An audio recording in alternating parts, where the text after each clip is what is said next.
আমার মা বাবা যে বাসায় থাকে সেই মারিয়ালি আন্টি আমরা গেলে কত কিছু করে খাইয়েছে দেখুন।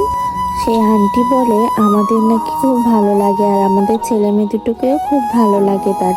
এই জন্যই আমাদের একদিনকে পিৎজা করে খাইয়েছিল, আমরা বলেছিলাম ভালো লেগেছে খেতে, তাই আমাদের জন্য আবার আমরা গেলে দুটো বড় বড় পিৎজা করে এনেছে।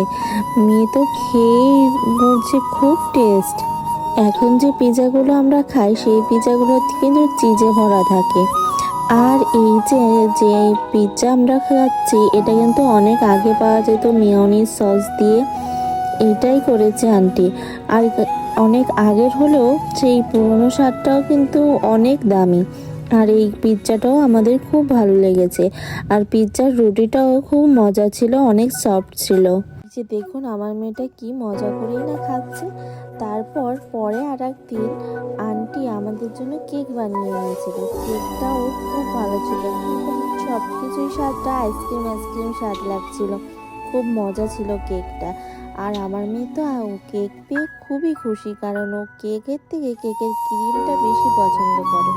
এই যে দেখুন কেকটা কেটে ও খাওয়ার জন্য মানে চকলেটটা খাবে সেই ধান্দা করছে। এই তো আমাদের একটা ভালো লাগার মুহূর্ত আপনাদের সাথে শেয়ার করলাম। কেমন লাগলো বলবেন কিন্তু।